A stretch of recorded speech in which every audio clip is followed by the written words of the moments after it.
segunda entrega de este su programa preferido. Hoy hablaremos sobre la partícula de Higgs, o también conocida como la partícula de Dios.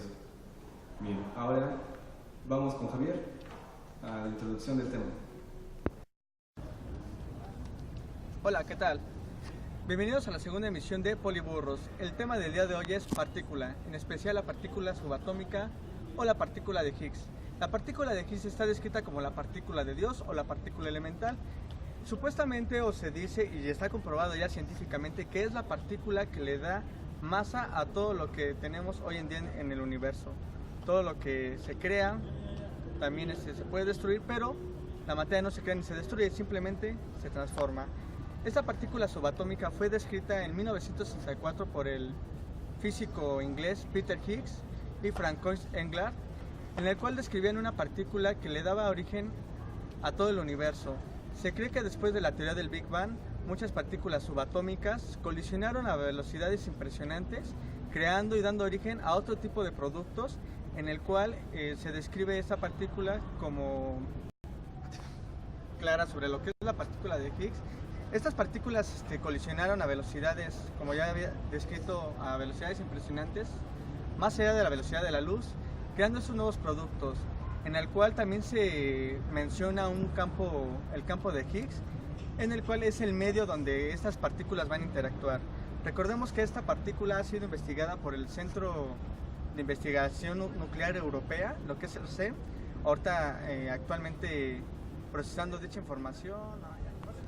La existencia de la partícula de Higgs, quien da origen a la masa de las partículas, ha sido una pieza fundamental para unificar todas las teorías y fuerzas conocidas por el hombre en la naturaleza y el universo. Dicha partícula ha sido investigada por el Centro de Investigación Nuclear Europeo, por sus siglas en francés el CERN, quien ha hecho colisionar partículas, especialmente protones, a velocidades impresionantes, mayores arriba de lo que es la velocidad de la luz. Dichas partículas han sido observadas en los productos que han generado. 2, 1, 0. Regresamos con mi compañero Jesús al estudio. Ahora tenemos una entrevista con un profesor de... Gracias, amigo Jesús. Hola amigos, bienvenidos al segundo episodio de Poliburros. Hoy tenemos un capítulo muy interesante porque se encuentra con nosotros aquí el profesor experto en este tema, es Israel Guzmán. Mucho gusto, bienvenido. Gracias. Recordamos que estamos hablando acerca del tema de la partícula de Higgs. Entonces, ¿qué nos puede decir acerca de esta partícula? Es un tema muy interesante con respecto a lo que se conoce como partícula de Higgs o la famosa partícula de Dios. Podemos hablarlo de un contexto meramente didáctico para entender un poquito qué cosa es la partícula, por qué surge. Esta partícula fue catalogada o generada a partir de los años 60, ya tiene un tiempo en el cual se propone la generación o la propuesta de cómo explicar lo que se conoce como la generación de materia. La teoría propiamente de lo que se determina la partícula de Dios era para poder darle forma a la teoría clásica de confinación de partículas. Ustedes de hecho ya conocen los principios básicos de lo que es la partícula como tal. Usted ya sabe que la materia está conformada por protón, neutrón y electrón. Usted ya sabe que las subpartículas que conforman las partículas primordiales son los quarks y los gluones, pero quedaba todavía un vacío. Ese vacío era precisamente ¿por qué es que se tiene la materia? Entonces se dio una como formulación o una teoría que explicaba precisamente esta parte de la confinación de la materia. Las partículas como tal, el por qué se tiene masa es precisamente una de las causas por cual surge lo que se denomina la partícula de Dios. De hecho, no se conoce como partícula, sino el término correcto es bosón. El bosón no es otra cosa que una condición de generación de energía, una forma de cómo transmitir energía de un punto a otro. Ustedes conocen la parte de partículas más grandes, más generales, que son, por ejemplo, los fotones, que es la famosa luz. Entonces, la partícula de Dios es un tema a cierto punto un poco complicado de entender, pero vamos a tratar de explicarlo de manera sencilla, ¿no? Se supone o se cree que al inicio de la creación del universo se tenía una especie como de energía que cambió de temperatura. Esa disminución de temperatura hizo que las partículas fueran un poquito más lentas. Ustedes recordarán, de hecho, la condición clásica de lo que es la relatividad. Dice que la energía puede ser transformada en materia y la materia puede ser transformada en energía. ¿Estamos de acuerdo? Sí. La famosa E igual a mc al cuadrado. Entonces dice que hay una condición de que materia, energía, energía, materia. Si yo hago materia grande, ¿qué pasa con la energía? Se hace pequeña. Pero ¿cómo podemos hacer la transformación? Entonces viene precisamente esa condición de Gibbs. Se comenta que este bosón genera una especie como de campo de energía, el campo de energía de Gibbs. De hecho, ese campo de energía, interiormente, las partículas que venían moviéndose muy rápido a la velocidad de la luz, entraron dentro de ese campo, y dentro de ese mismo campo se encontraban así como especie de viboritas, podríamos ponerlo así, que era precisamente el contexto del bosón de Gibbs, o la famosa partícula, que también se conoce. Estos bosones lo que hacen con las partículas es precisamente detenerlas, hacer que su velocidad sea diferente a la velocidad de la luz. Y entonces, si yo tengo que la energía o la partícula que se movía a tal consideración es disminuida, tenemos la formación o generación de ¿qué? De materia. Es prácticamente lo que dice la teoría del bosón de Gibbs. Pero esta condición no se ha podido comprobar, o no se había podido comprobar desde los años 60. Entonces generaron precisamente este acelerador de hadrones allá en la parte de de la colindancia de, ¿qué es? Francia y Suiza, exactamente, que es como diámetro de 27 kilómetros. Lo que hacen con estas partículas es precisamente eso, agarrar y acelerar las partículas, en este caso protones. Comentan por ahí que dicen, ¿cómo puedes determinar la condición básica de esta energía o de este bosón? Lo que hacen es precisamente colisionarlas y buscar esa región de energía en la cual los cálculos pertinentes indican que debe ser una región, un ancho, en la cual la energía se libera, y esa energía de 7 kilómetros de diámetro tiene ese acelerador.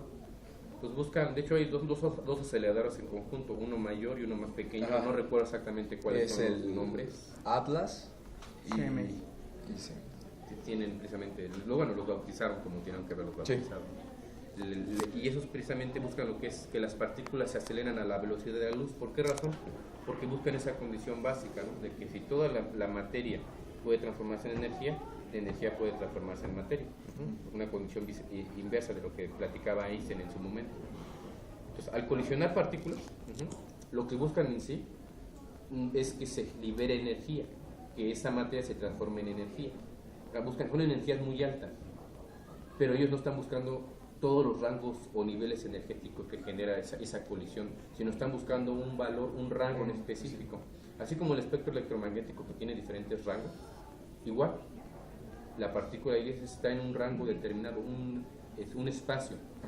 Y lo que hacen con ese experimento es que lo repiten una y otra vez para buscar que la partícula de Dios se localice en un rango determinado. Es lo único que se trata de hacer. Se cree que sí ya se encontró.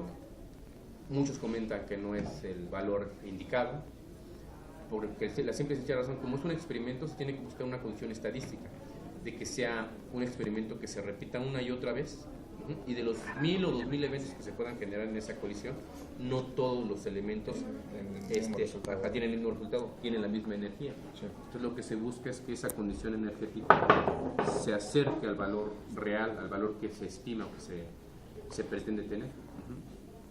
Es lo que prácticamente buscan las experimentaciones, pero no todos los eventos que se generan, todas las colisiones, no todas son perfectas. Entonces, de los 1000 eventos, a lo mejor 80 son los indicados, y de esos 80 se tendría que ver estadísticamente si esos 80 que se van a representar de la misma manera o que tienen el mismo evento cumplen la misma condición. Si cumplen la misma condición, entonces dicen que sí, por esa razón dicen que sí, se ha descubierto. Otros comentan que no, que solamente han sido coincidencia, ¿no?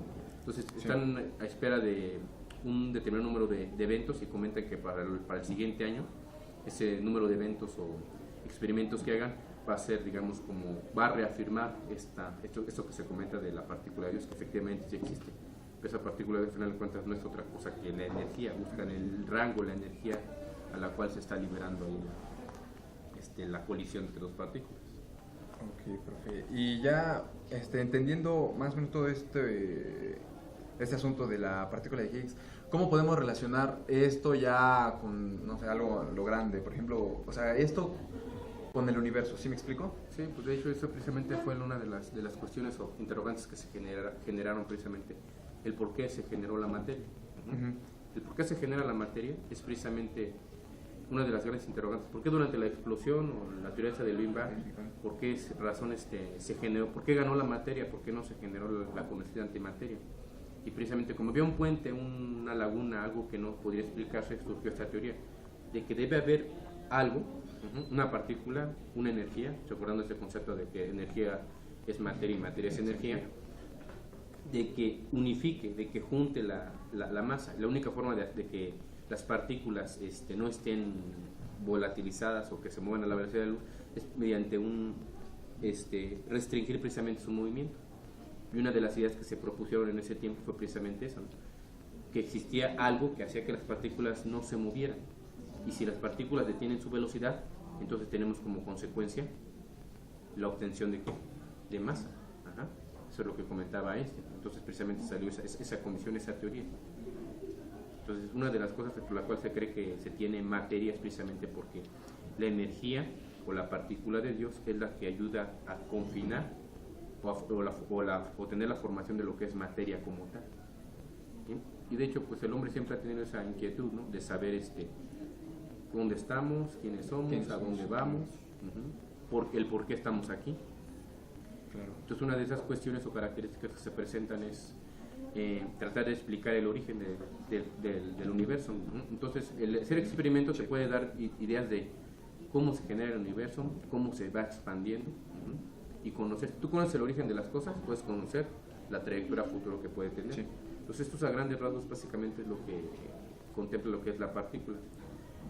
Pero en realidad faltan muchas teorías. De hecho es básicamente en el contexto de lo que se denomina la mecánica cuántica era una parte fundamental, ¿no? Así como en mecánica clásica que se conoce que las leyes de Newton son como que el padre de la mecánica que rige precisamente el movimiento, y sí, no va a dejar de serlo.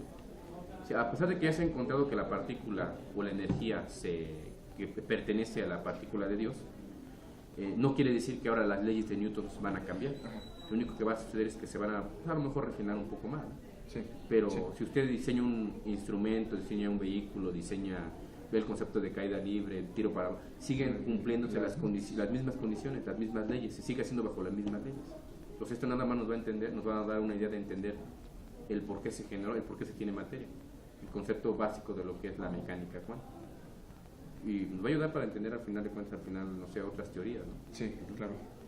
Y bueno, profe, ya para finalizar, desde un punto de vista ya así como que muy personal de usted, ¿cree que el hombre esté apto para entender este conocimiento?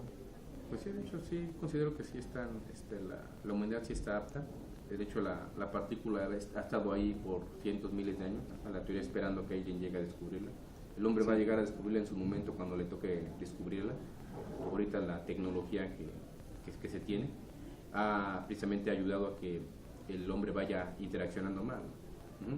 Siempre se ha tenido una limitante, siempre se han generado hipótesis. ¿Y cuál ha sido la restricción? De que no se tienen los instrumentos o en pocas palabras, la tecnología para poder comprobar esa teoría. Actualmente pues, es curioso, ¿no? Que uno tiene equipos monstruosos para ver cosas muy pequeñas, ¿no? Para ver cosas muy pequeñas. Sí, sí. Ahorita lo más que se tenía de conocimiento era de que ya se tenían instrumentos que podían ver el átomo, ¿no? Y luego ya se tienen instrumentos que pueden ver las subpartículas.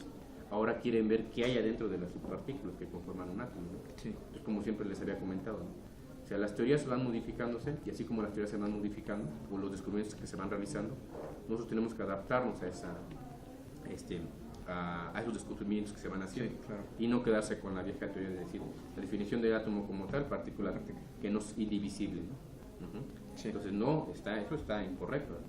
¿Por qué? Porque sí se puede dividir, y se sabe que esas subpartículas a veces sí se pueden dividir y que están formadas por otra cosa, y esas subpartículas, quarks, gluones, que conforman las subpartículas que nosotros conocíamos como las más pequeñas, están unidas. ¿Por qué? lo que le comenté. ¿Por qué están unidas? ¿Qué hacen que se generen esas partículas? Pues por la partícula de energía o el famoso bosón de Higgs. Eso es lo que hace que esas partículas formen a la subpartícula. Y esa unión forma a la otra partícula y tenemos así la creación de lo que es materia o masa. Es prácticamente de lo que habla a cierto punto lo que es la famosa partícula. Ok, profe. Pues Eso sería todo. Pues sí, muchas gracias Ok, por nos vemos. iluminarnos Hasta luego. a esto. Y pues Jesús, regresamos contigo y hasta la próxima.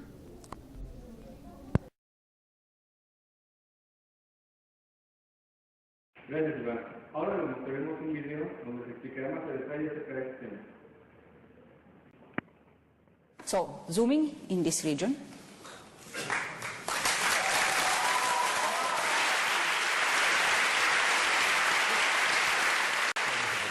Luego estábamos en el buen camino. Hace casi 50 años se publicó la teoría en la que se incluía el bosón de Higgs. El mecanismo de Higgs lo desarrollaron 3 grupos de forma independiente y fueron 6 los autores, entre los que se encontraba Peter Higgs. En aquella década de 1960, los físicos trabajaban con el objetivo de dar una explicación a la existencia de la masa de las partículas elementales. Era la pieza que faltaba en el modelo estándar de física de partículas, la teoría que unificaría todas las fuerzas conocidas en la naturaleza.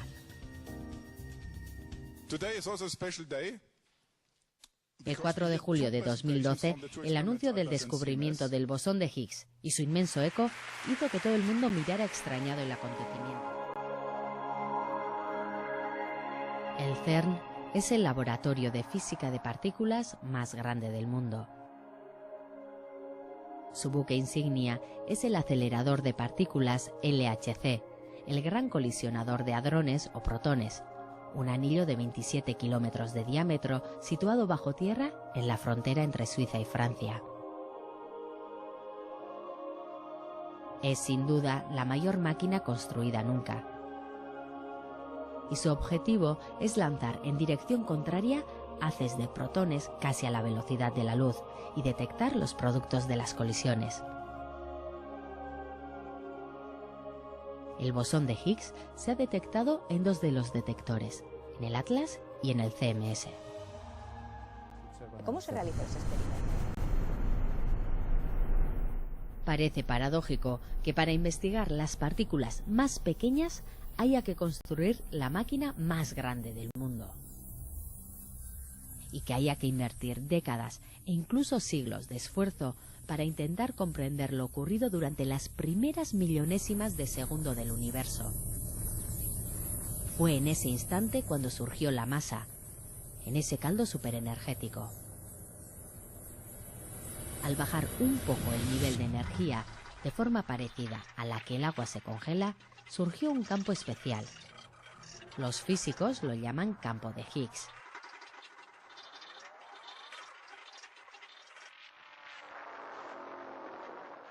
Las partículas que hasta ese momento habían circulado a la velocidad de la luz disminuyeron su velocidad en función del efecto de ese campo, la masa. La conocida fórmula de Einstein relaciona energía y masa. La energía se puede convertir en masa y, al contrario, la masa se puede convertir en energía.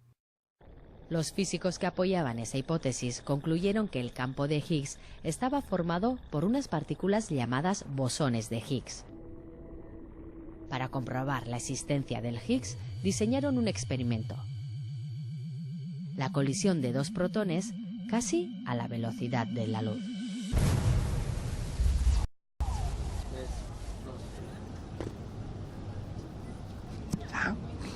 ¿Qué tal, amigos?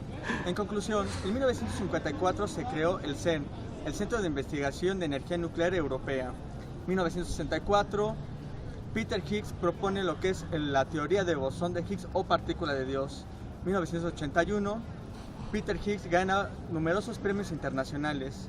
Año 2012, se cree que se encontró la partícula de Higgs con cierto número de datos, pero aún los científicos estaban en expectativa de haber encontrado esa partícula. Año 2013, marzo.